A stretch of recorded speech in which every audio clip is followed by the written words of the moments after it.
On the morning of April 8, 1943, high above the occupied French countryside, a formation of Luftwaffe pilots patrolled at nearly 27,000 feet.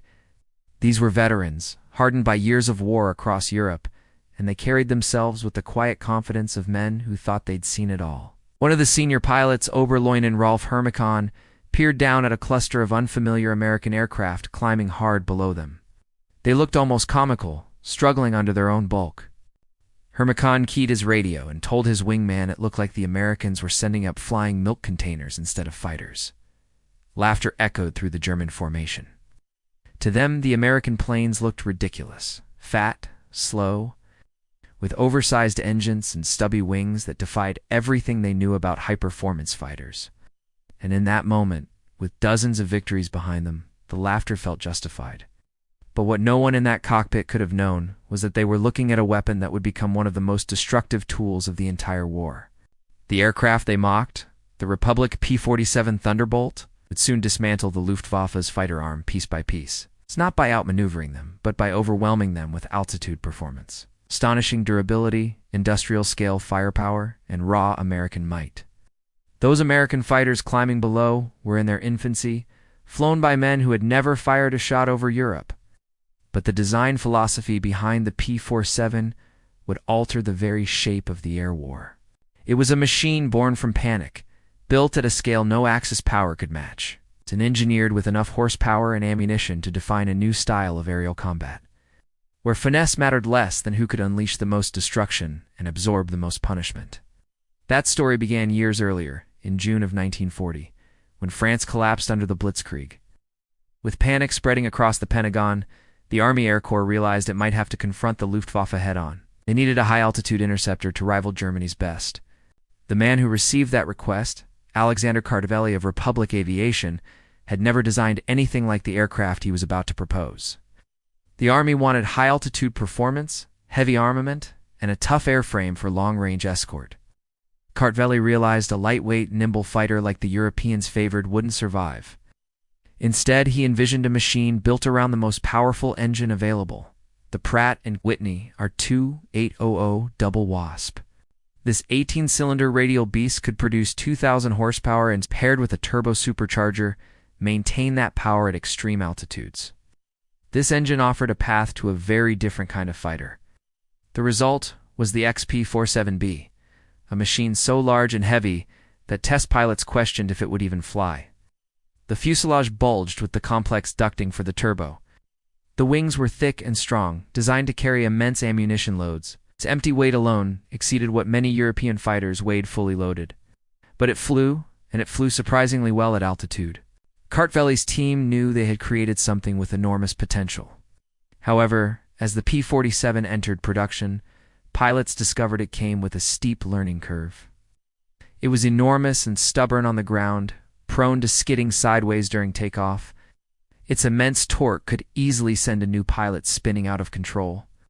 And in a dive, it could approach speeds where the controls would lock up, a terrifying phenomenon that left some pilots unable to pull out in time.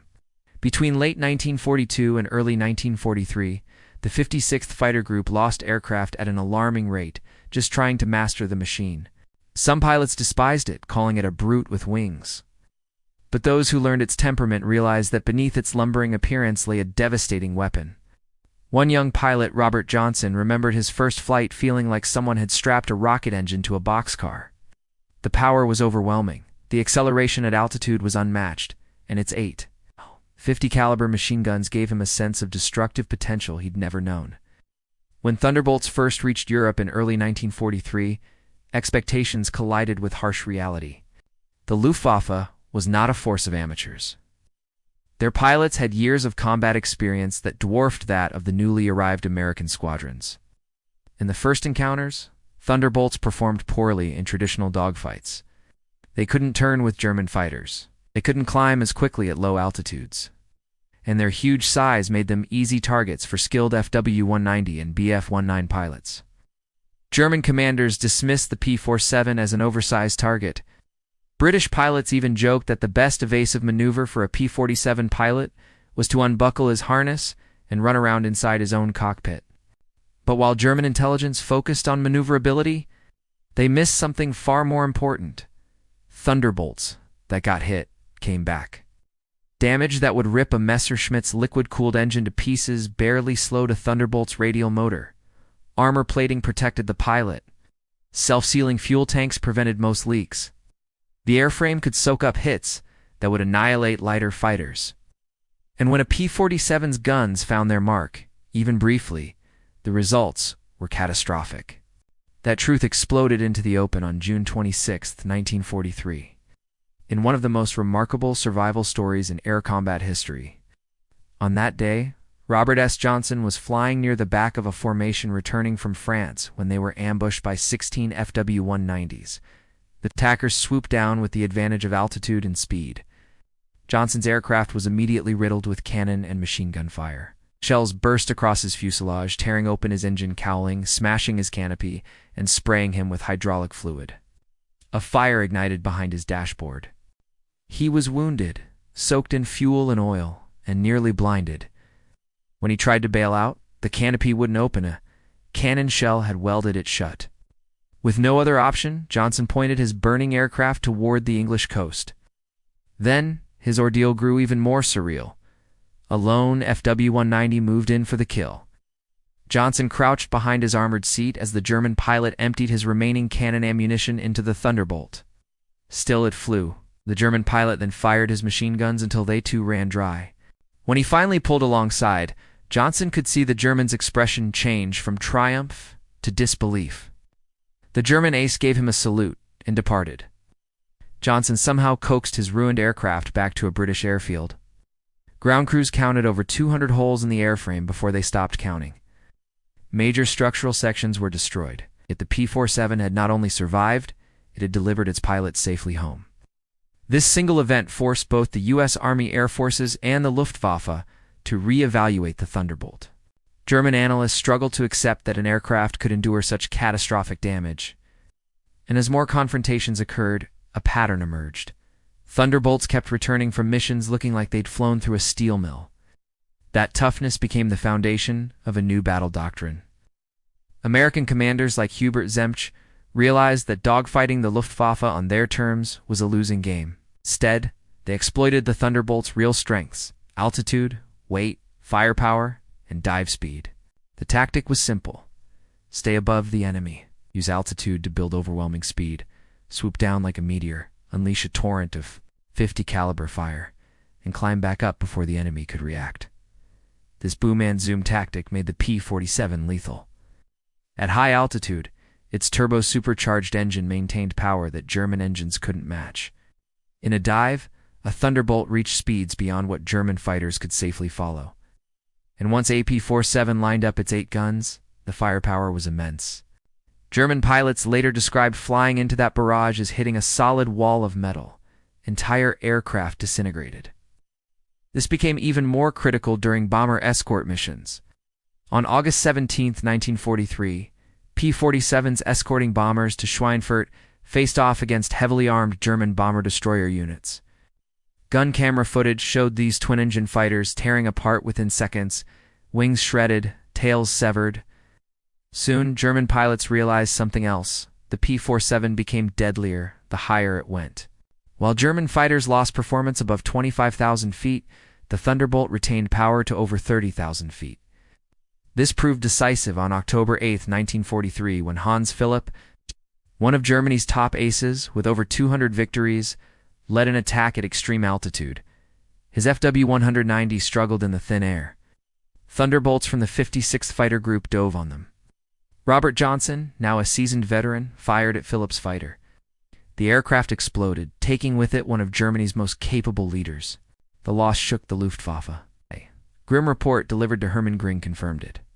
The P-47 could dive faster, survive more punishment, and operate at altitudes German fighters couldn't reach. And just as the Luftwaffe began grappling with this, a new variant arrived. The P-47 D-22, with its massive paddle blade propeller, dramatically improved climb rate and acceleration. Suddenly, Thunderbolts could keep pace with German fighters. More importantly, with drop tanks, their range expanded enough to escort bombers deep into Germany. But the Thunderbolts soon found another calling: ground attack. Its durability and firepower made it one of the most effective fighter bombers of the war. By 1944, it could carry bomb loads comparable to early war medium bombers and rockets that could shred armored vehicles. Its 50 caliber guns tore apart convoys and railway lines with horrifying efficiency. In the months leading up to D-Day, P-47s systematically destroyed German transportation across France.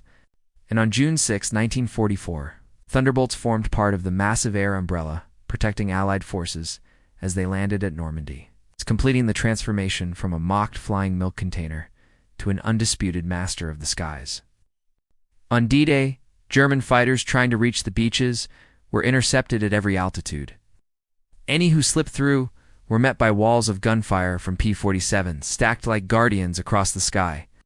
A German pilot who survived the gauntlet later said, "The Americans controlled the air from the waves to the stratosphere." In the weeks that followed, Thunderbolt groups turned their attention to German armor, rail lines, and troop concentrations. German field commanders reported entire columns obliterated in seconds. Soldiers described the psychological terror of hearing the Thunderbolts approach, the deep roar of their engines, the whistle of rockets, and the ripping sound of 50 caliber rounds tearing into metal and earth. During June alone, Thunderbolts destroyed thousands of German vehicles, paralyzing movement across Normandy. Even the feared 88mm flak gun struggled to hit the fast-moving fighters as they swept low across the battlefield. But the Thunderbolt's reputation wasn't just built in Europe. In the Pacific, the long-range P-47N variant allowed pilots to escort B-29 bombers deep into Japanese territory. Japanese aces used to fragile American fighters were stunned by the P-47's resilience. Saburo Sakai, one of Japan's most respected pilots, wrote that their 20mm cannon shells just seemed to vanish into the Thunderbolt's frame. The plane absorbed hits that would have instantly destroyed a zero, and when the Thunderbolts returned fire, they reduced their opponents to fragments. By late 1944, Thunderbolt pilots were even scoring kills against Germany's advanced Me-262 jet fighter, while the jet outpaced them in level flight. P-47 pilots learned to attack during takeoff, landing, or in high-speed dives. In several cases, Thunderbolts dove from altitude so fast they briefly approached speeds that let them overtake the jets. The aircraft's ultimate potential was realized in the P-47M, a high-performance model built specifically to intercept V-1 flying bombs and challenge the jets. With water methanol injection, these planes produced nearly 2,800 horsepower and reached incredible speeds. But one constant underpinned the Thunderbolt's success above all else: American industrial capacity. Republic Aviation built over 15,000 Thunderbolts, more than any other American fighter. At peak output, factories operated around the clock, producing one aircraft every hour. The plane's complexity, with over 60,000 parts and miles of wiring, didn't slow them down.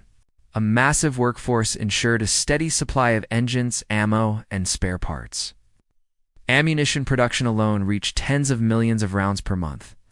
Aviation fuel shipped across oceans in quantities that dwarfed Axis logistics powered thousands of sorties every day. Meanwhile, American pilot training programs were churning out tens of thousands of aviators each year. By 1944, U.S. pilots entered combat with hundreds of hours of flight training, covering advanced gunnery, formation flying, and combat simulation. In contrast, German pilots received drastically reduced training due to fuel shortages and constant operational pressure. As the Luftwaffe bled experienced pilots and fielded replacements with minimal flying time, the disparity grew. Thunderbolt squadrons increasingly outclassed their German counterparts in experience, numbers, and equipment.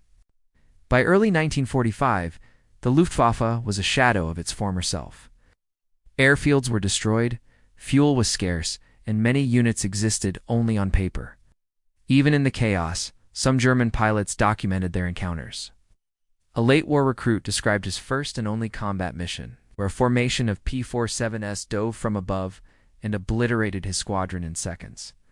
The psychological toll became so severe that German medical officers coined the term Jabot frenzy to describe the panic triggered by reports of incoming fighter bombers. By the war's end, the Thunderbolt's results were extraordinary. Thousands of enemy aircraft destroyed, tens of thousands of vehicles torn apart, and rail networks shattered. In Europe alone, Thunderbolt units fired over 135 million rounds of ammunition, launched thousands of rockets, and dropped tens of thousands of tons of bombs.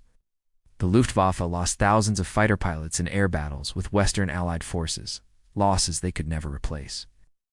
After the war, captured interrogation reports revealed how German evaluations of the Thunderbolt changed. Early assessments dismissed it as clumsy. Months later, they recognized its strength at high altitude. By mid-1944, German analysts admitted the P-47 dominated the airspace and was nearly impossible to shoot down.